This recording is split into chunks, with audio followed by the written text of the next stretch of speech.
Es importante mencionar que yo no tenía ninguna intención de regresar a México. De hecho, en agosto, cuando recibí el dinero de mi papá, yo me lo gasté como necesité, ¿no? Comprando cosas que necesitaba. Recuerdo que compré unos 2 cassettes para grabar, porque como les digo no existían los celulares. Entonces yo iba grabando todas mis reflexiones y mis experiencias en estos cassettes que había comprado. No recuerdo si había... Esto pasó hace 25 años casi. Entonces hay muchas cosas que no recuerdo con exactitud, pero recuerdo las cosas más relevantes, ¿no? Y una de ellas fue que mi papá me envió dinero. Yo compré cassettes para grabar mis testimonios porque me parecían reflexiones importantes que tenían que quedar grabadas. Y en sí no tenía ningún plan de regresar a México, ¿no? Yo me lo fui gastando conforme lo fui necesitando. Y fue entonces hasta septiembre, con lo que pasó en la ría de Vigo, cuando yo dije tengo que ir a dar testimonio de esto a México con el apóstol. Entonces, obviamente, todo ese tiempo yo usé el dinero como mejor me parecía. No pensé que lo fuera a necesitar. Entonces, cuando llegó el momento de salir de la casa pastoral, yo no les puedo decir con exactitud cuánto dinero tenía. Lo único que les puedo decir es que yo tomé un taxi de la casa pastoral a la estación de autobuses. Yo recuerdo que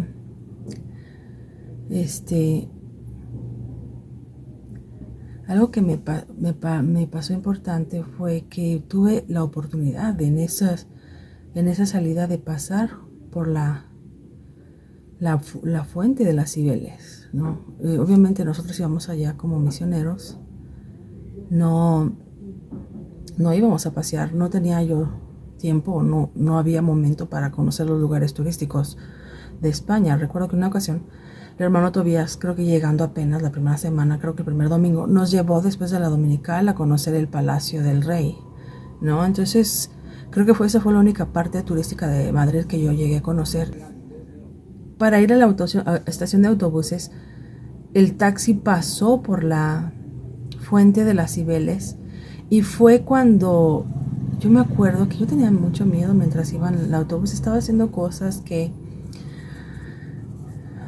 estaba yendo a la deriva, ¿no? A la inseguridad. Estaba yendo hacia una ciudad que no conocía, con gente que conocía poco. Estaba tratando de viajar con lo mínimo que tenía de dinero para la Ciudad de México. Entonces cuando yo salí, tomé ese primer taxi a la ciudad, al autobús, yo tenía mucho miedo.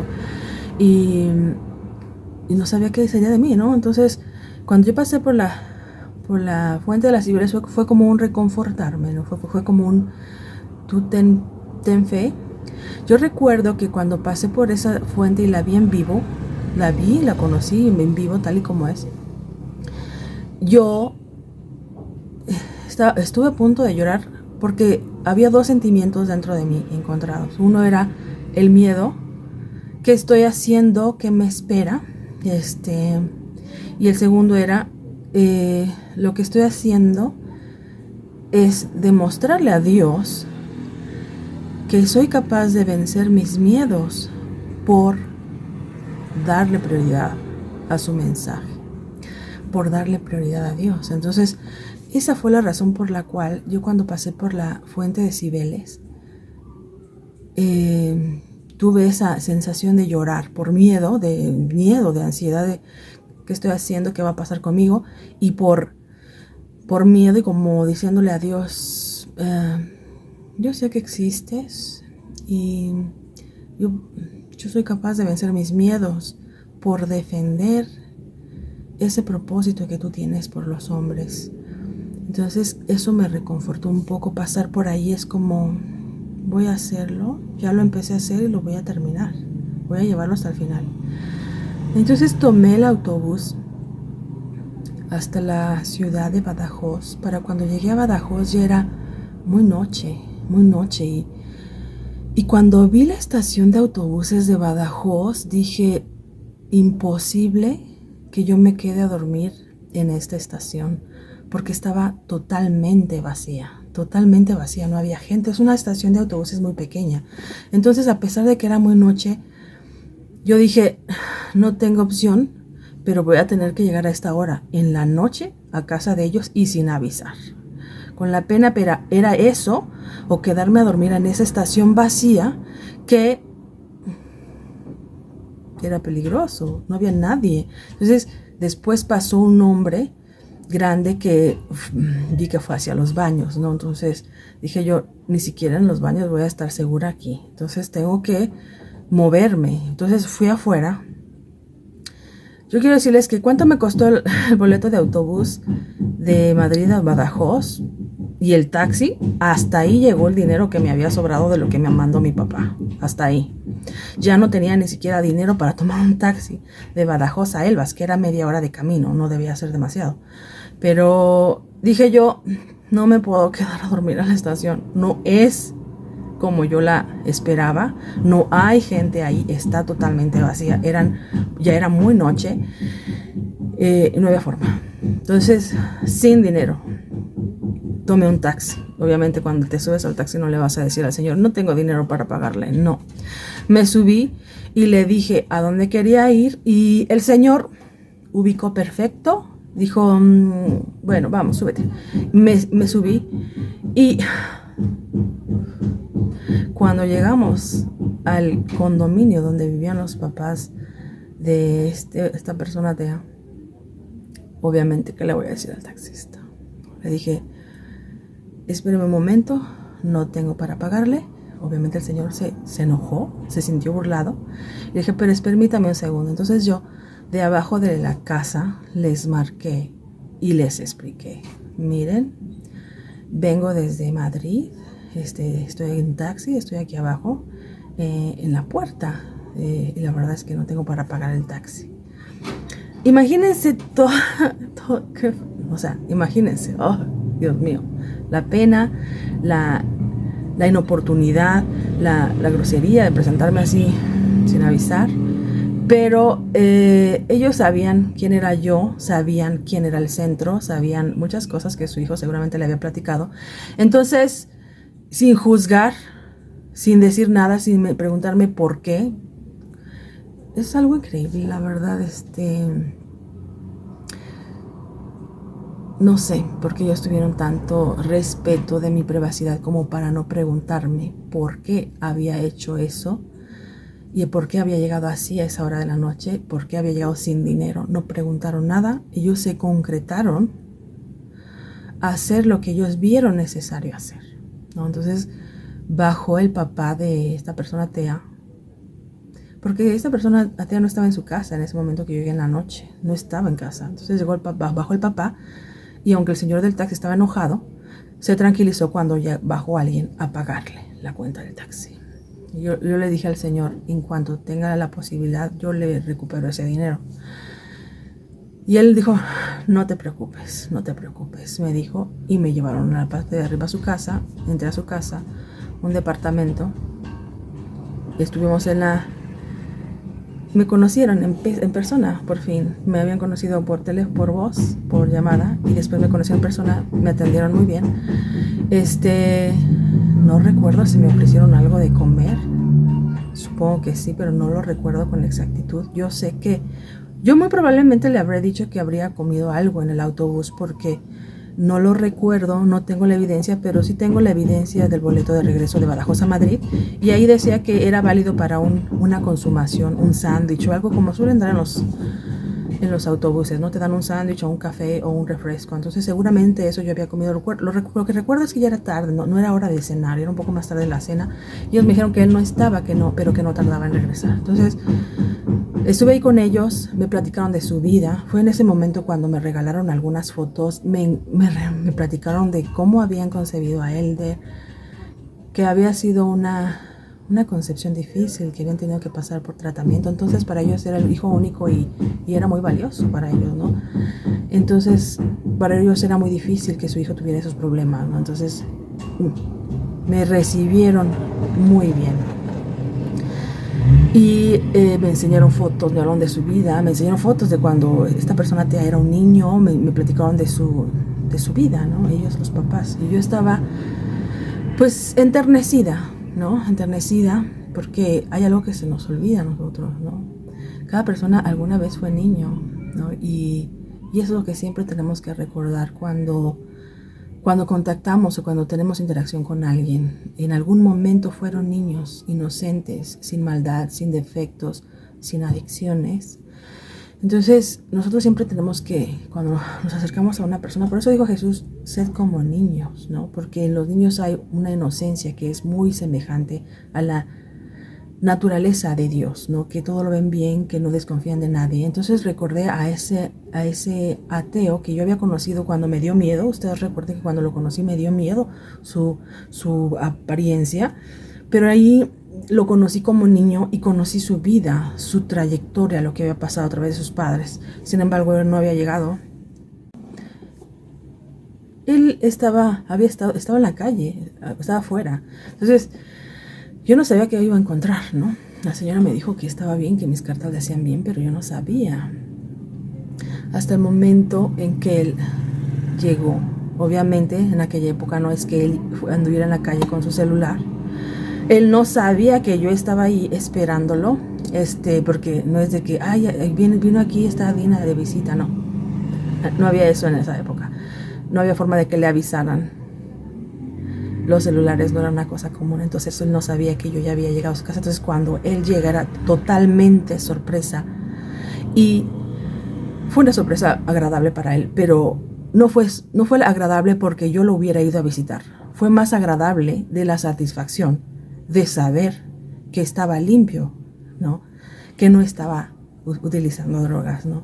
Y él le dio mucho gusto verme y me dijo, mírame, como diciendo, mira, estoy limpio. Y otra cosa importante que yo debo dar testimonio aquí es la diferencia, cómo se nota la diferencia entre una persona que está usando drogas a una persona que lleva tiempo sin utilizar la sustancia. Yo me acuerdo que cuando llegaban súper delgaditos, morenos, ¿no? Aunque ellos no fueran por naturaleza morenos, de tanto estar en la calle haciendo cosas. Es más, yo misma en España, si ustedes ven la foto, mi tez se oscureció porque pasábamos muchas horas bajo el sol pidiendo la voluntad o vendiendo plantitas por los comercios. Caminábamos horas y horas bajo el sol. Entonces, mi tez aún mi tez era más morena, igual la de él, ¿no? Y cuando llegan prácticamente como chupados, demasiado delgados, demasiado descuidados. Y yo cuando lo vi, hasta parecía otra persona, de tan bien que estaba. Era un hijo de familia, era una persona muy distinta a la que había conocido en su semblante. Se notaba el bienestar, ¿no? Y lo mejor fue él, que estaba satisfecho de que estaba limpio de la sustancia, a pesar de que él había dejado el centro como en mayo, quizás principios de junio, no recuerdo exactamente qué fecha, pero cuando yo lo fui a visitar ya era octubre. Entonces había logrado permanecer alejado de la sustancia desde mayo hasta octubre que lo fui a visitar, gracias a esa predicación que yo realizaba a través de las cartas. Le mandaba muchas cartas, podríamos decir que casi una vez a la semana, porque yo le estaba predicando la genealogía de la Biblia y como yo la había aprendido cronológicamente, que por qué pasó primero Abraham, Egipto, los jueces, los reyes, David, la separación del oro. Todo eso se lo estuve predicando a través de cartas, y eso era lo que lo mantenía, y también le daba consejos, y eso es lo que mantenía sin tener y estaba muy contento, y yo también estaba contenta de ver con mis propios ojos cómo estaban y de que sus padres me lo contaran directamente. Ahí fue donde ellos me dieron estas fotografías, ¿no? Una vez que estuvimos en México, que ya regresé a México, me siguieron mandando cartas y fotografías, pero lamentablemente el servicio de correo postal mexicano en aquella época era pésimo y se perdieron. Y solamente cuando hablábamos por teléfono me decían que me habían mandado tal o cual carta o foto y nunca llegaban, ¿no? Nunca llegaban. Entonces raramente alguna llegaba, ¿no? Entonces es terrible que se hayan perdido fotografías que me enviaron por correo. Yo, las que sobrevivieron son estas, justo que les he puesto, que me dieron ese mismo momento que los visité. Pero aquí también lo importante es,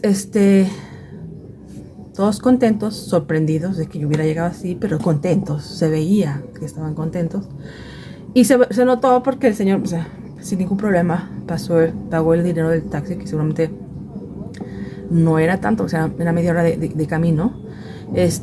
Pero como sea, yo dije, en cuanto pueda, yo se lo recupero, por favor. Y ese hermoso respeto de no preguntarme detalles también. Entonces, la señora me habilitó un lugar donde dormir, justo en la sala, en el sofá. Yo dormí en la sala, cada quien, ellos en sus camas. Creo que era una casa nada más con dos cuartos, o no sé si tenía un estudio, no sé. Yo no fui a conocer la casa, tampoco me di un tour en la casa, o sea, eso ya es una grosería, o sea, no. Yo simplemente sé que me habilitaron un lugar en el sofá y yo dormí la noche en el sofá. Gracias a Dios no tuve que dormir en la estación de autobuses.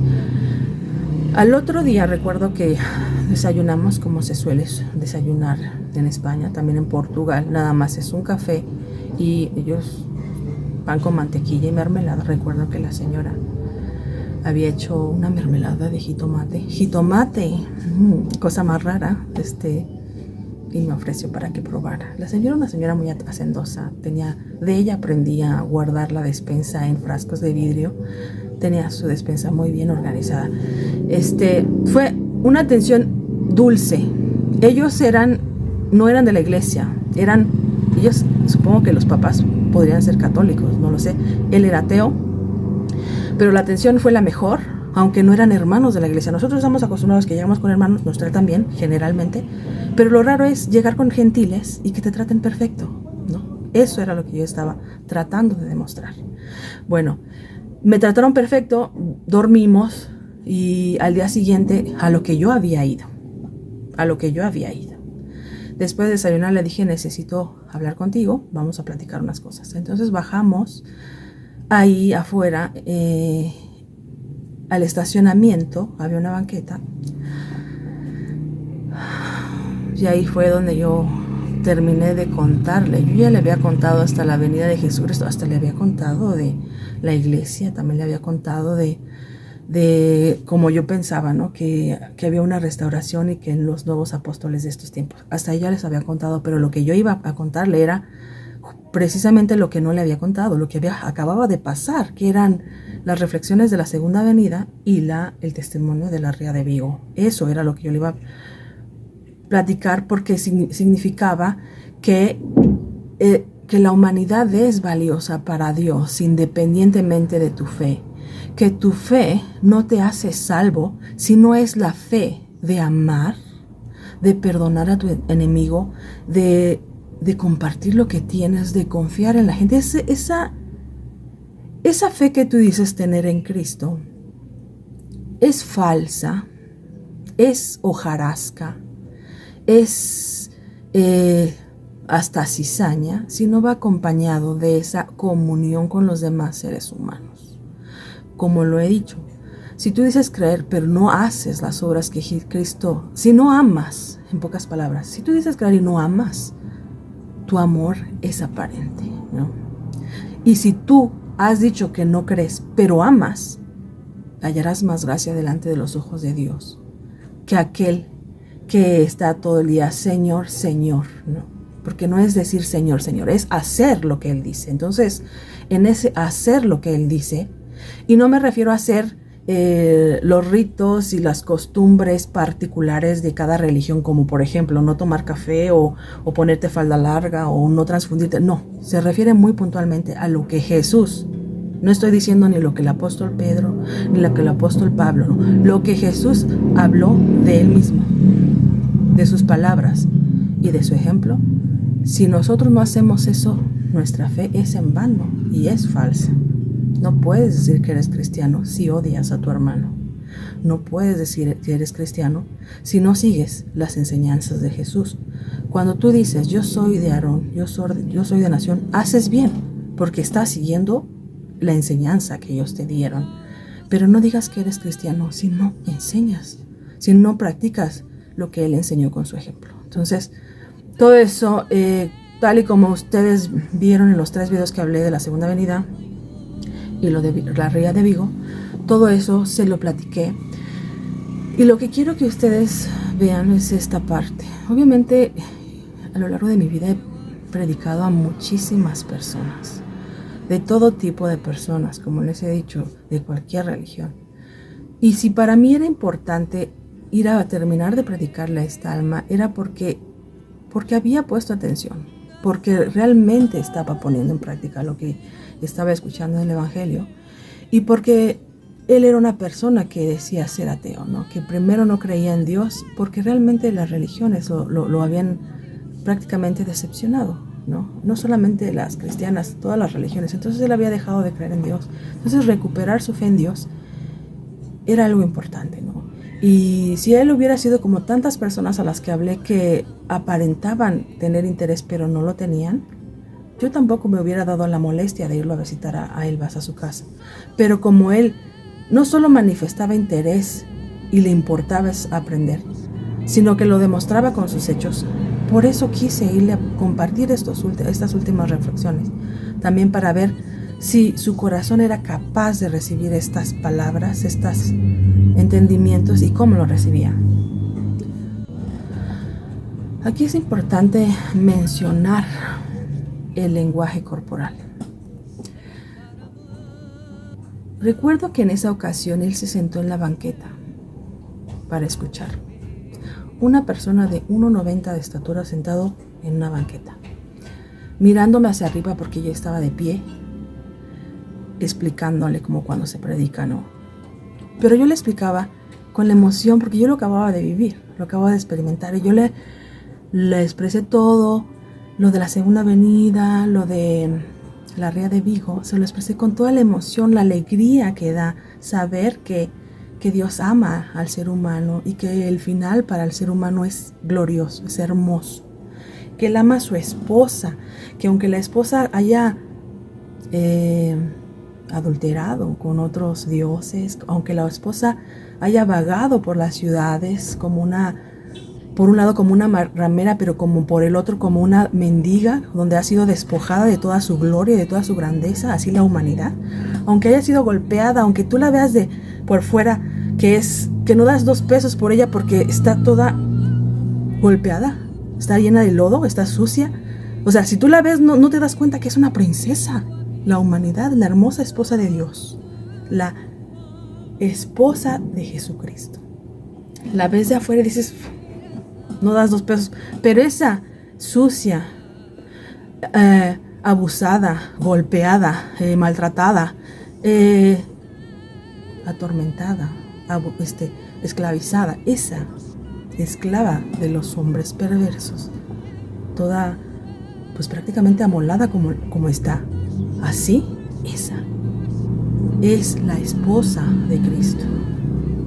Él la ama, Él es capaz de perdonarla, Él es capaz de limpiarla, Él es capaz de regresarla a su antigua gloria, a su estado de realeza como esposa de Jesús, como cuerpo de Dios. Y eso es lo que yo le platicaba. No sé qué palabras, pero yo siempre he creído que Dios pone las palabras en uno.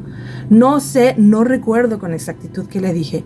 Lo que recuerdo es su mirada, desde ahí sentado en la banqueta, mirándome con los ojos que tiene una persona que ha alcanzado la paz y que ha alcanzado la esperanza y que tiene fe.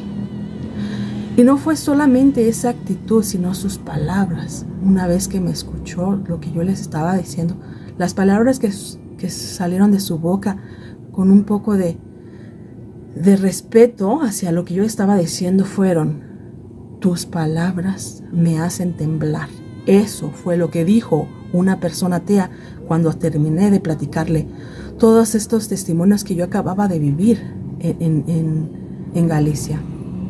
Tus palabras me hacen temblar. Y yo le dije lo que hemos aprendido. Le dije, quiere decir que estás escuchando la voz de Dios, que no son mis palabras. Porque se dice que a la presencia de Dios tiembla la tierra y nosotros somos polvo. Quiere decir que estás aceptando mis palabras. Después de eso, recuerdo que hubo mucha paz y me dio la oportunidad para estar simplemente sentados. Me senté junto a él en la banqueta, pensando, meditando, y empezó a abrirse conmigo de cosas de su vida, ¿no? De cómo se sentía, y me dijo: yo solo le he pedido una cosa a Dios, y cuando Él me la conceda, creeré para siempre en Él. Me dijo eso una persona atea, que obviamente ya no era atea desde el momento que empezó a orarle a Dios. Y me dijo, me habló de su vida, me dijo cosas muy personales y muy privadas, y yo en esa afirmación, yo solo le he pedido una cosa a Dios, me dio miedo porque me vino una sensación de seguridad de lo que él le había pedido a Dios. Yo lo digo así. Yo sentí lo que él le había pedido a Dios y no me gustó lo que él le había pedido a Dios, pero era su decisión, era lo que él quería, era lo que él anhelaba, era lo que él deseaba. Y yo sentí lo que él le había pedido a Dios. Y le dije, ten cuidado con lo que le pides, porque Él te lo va a cumplir. ¿Estás seguro primero de qué quieres pedirle? Porque Él te lo va a cumplir. Y yo lo sentí con esa nostalgia y con esa seguridad, de que Él sabía lo que estaba diciendo. Y lo peor, que Él sabía que se le podía cumplir su petición a Dios, ¿no? Entonces, yo no les he comentado, pero él había intentado desvivirse 2 veces antes por lo mismo de sus problemas, ¿no? 2 veces, una casi lo logra, una estuvo cerca de 3 días en coma, antes de entrar al centro, antes de conocernos, antes de la predicación. Entonces, cuando él dijo eso, yo sentí que era lo que él estaba pidiendo, y no somos nadie para juzgar a las personas, pero yo le dije que tuviera cuidado con lo que pedía, porque se le iba a cumplir, ¿no?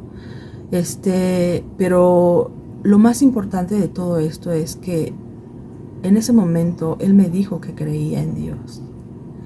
En el momento en que cuando le estoy predicando, las palabras que le digo lo hacen temblar. ¿Cuándo pasa eso? En el momento en que él dice, yo le he pedido algo a Dios, está diciendo que ya cree en Dios, ¿no? Entonces, platicamos, y una vez que pasó esto y que yo le dije, tú ten confianza y ten cuidado con lo que le pides, porque Él te lo va a cumplir, cualquier cosa que le hayas pedido. Y él dijo, pero él tenía sus razones por qué pedir lo que pedía, ¿no? Y después de eso, platicamos ya cosas más aterrizadas, y yo le dije, mira, tengo que regresar a México por esto, ¿no? Tengo que platicar esto con el líder de mi religión.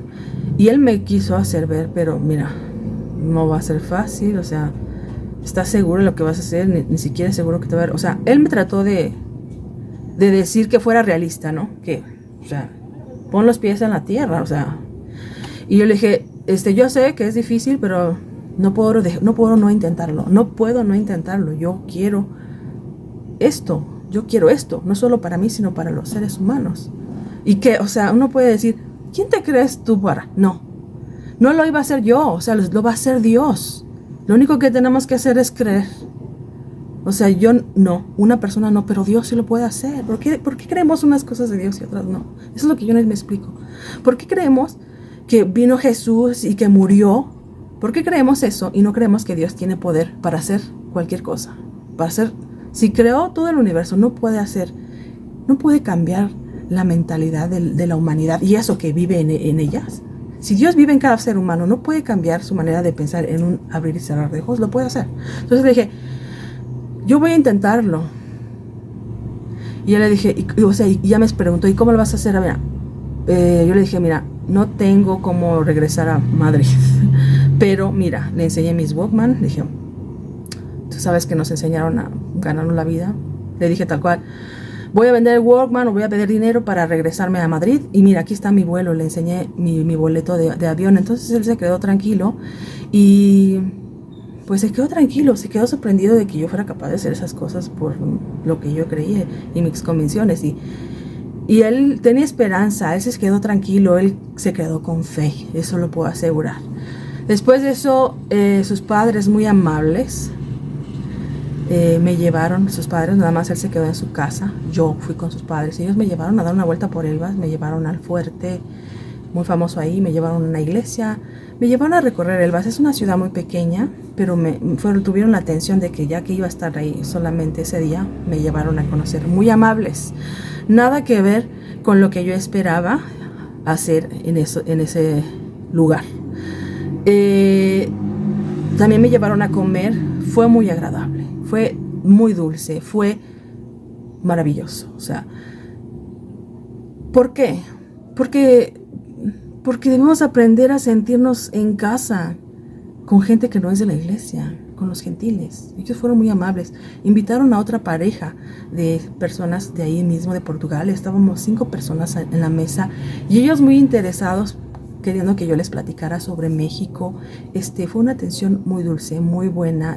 Tengo un gran cariño para la familia y para Portugal, un hermoso recuerdo, ¿no? ¿Qué les puedo decir?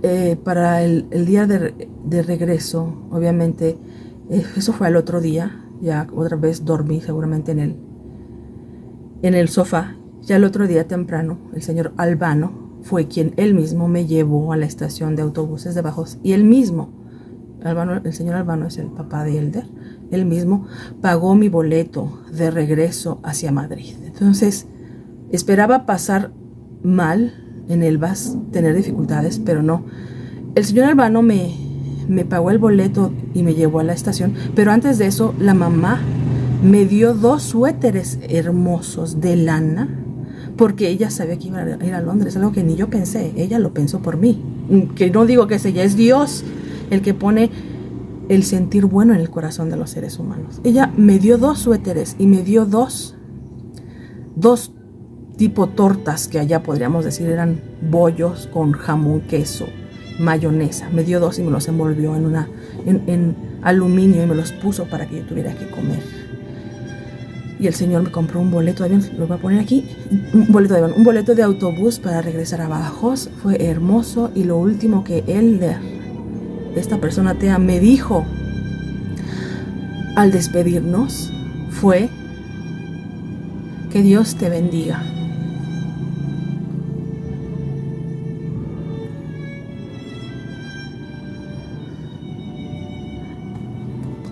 En la iglesia solemos decir eso hasta sin pensar, automáticamente, como un cliché. Pero viniendo de esta persona atea, la única vez que me lo dijo, para mí fue muy valioso.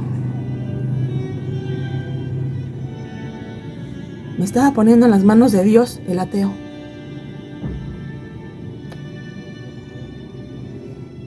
Y yo le dije sí. Nos despedimos, me subí al autobús para regresar a Madrid. Esa fue la experiencia